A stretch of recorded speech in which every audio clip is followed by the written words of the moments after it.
आज की स्टोरी है पिता की रूह। मिताली ने किरण को आवाज लगाई। किरण, किरण, शाम हो गई है बेटे। तुम्हारे पापा के आने का समय हो गया है। चलो स्कूल का होमवर्क पूरा कर लो, नहीं तो पापा डांटेंगे। पापा का नाम सुनते ही 8 साल के किरण ने बैट और स्टंप उठा के दौड़ते हुए घर में आया और ऊपरी मंजिल में सीढ़ियों पर तेजी से चढ़ने लगा। उसी वक्त आखिरी सीढ़ी पर उसका पैर फिसल गया और जैसे ही वह नीचे गिरने लगा कि उसी वक्त किसी अदृश्य शक्ति ने उसे संभाल लिया और हवा में उठा के उसे उसके कमरे में छोड़ दिया।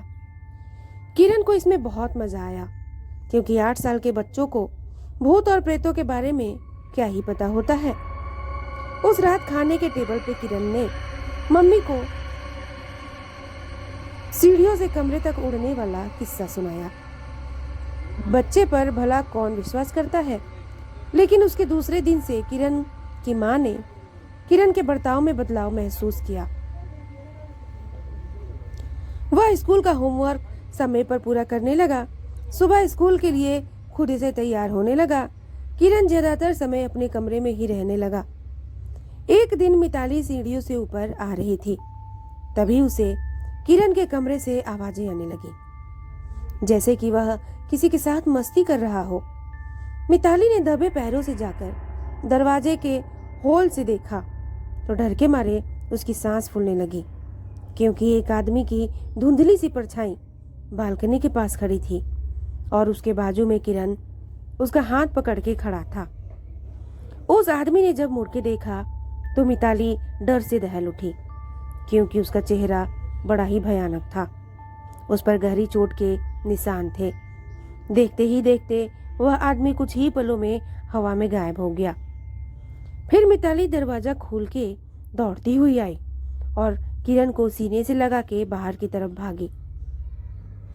जब मिताली ने किरण से पूछा कि वह आदमी कौन था, तब किरण ने कहा वह विश्वास अंकल थे, जो रोज मेरा ध्यान रखते हैं। कभी कभी मेरे साथ स्कूल में भी आते हैं। मैंने आपको बताया था ना, उस दिन एक अंकल मुझे सीढ़ियों से हवा में उड़ाते हुए कमरे में ले गए थे। यह वही है। विश्वास ये नाम मिताली को कहीं देखा सा लग रहा था, पर उसे याद नहीं आ रहा था। पर इन सब से उसे डर भी लग रहा था। पर तसल्ली इस बात की थी कि उस आत्मा ने किरण को अब तक कोई नुकसान नहीं पहुंचाया था। उस दिन स्कूल में कोई फंक्शन होने की वजह से स्कूल 11 बजे था। मिताली ने किरण को स्कूल बस में बिठा दिया और वापस घर लौटी। तभी उसने पाया कि बेडरूम में लगे आईने पर लिपस्टिक से एक नाम लिखा था, मदर टेरेसा अनाथालय, जहां से मिताली और उसके पति आरव ने किरण को गोद लिया था। मिताली ने उसी वक्त घर को ताला लगा के आरव को कॉल किया और उसे तुरंत अनाथालय में बुला लिया और गाड़ी निकाल के खुद भी अनाथालय की ओर निकल पड़ी। दोनों वहां पर एक साथ पहुंचे और जाकर वहां के संचालक से मिलकर किरण के भूतकाल के विषय में जानकारी की मांग की, पर संचालक महोदय कुछ बताने के लिए तैयार न थे। तब मिताली ने उन्हें सब हकीकत और वह नाम बताया। वह सुनकर संचालक महोदय सच्चाई बताने के लिए राजी हो गए। वह बोले कि विश्वास त्यागी यह किरण के पिता का नाम है। किरण को जन्म देते वक्त उसकी मां गुजर गई थी। उसके बाद उसके पिता ने ही उसे पाला, पर बदकिस्मती से एक कार एक्सीडेंट में उनकी भी मौत हो गई। किरण भी उसी कार में था, पर वह किस्मत से बच गया, लेकिन सिर पर गहरी चोट लगने की वजह से उसकी यादें मिट गईं। जब किरण के किसी भी रिश्तेदार ने हमदर्दी नहीं दिखाई, तब कोर्ट उसकी जिम्मेदारी हमें सौंपी। उसके बाद हमें भी बहुत बार ऐसा महसूस हुआ कि किरण हिफाजत कोई रूहानी ताकत कर रही है, पर उस रूह ने उसे कभी नुकसान नहीं पहुंचाया। यह बात भी सच है।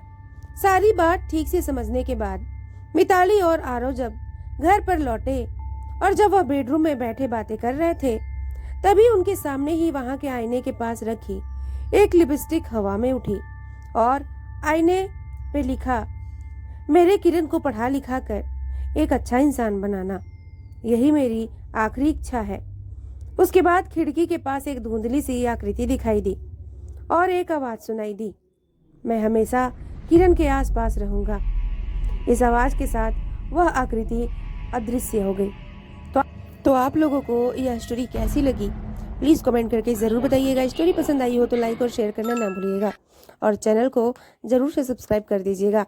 मैं मिलती हूँ आप लोगों से कल एक नए मज़ेदार स्टोरी के साथ। Bye bye, take care.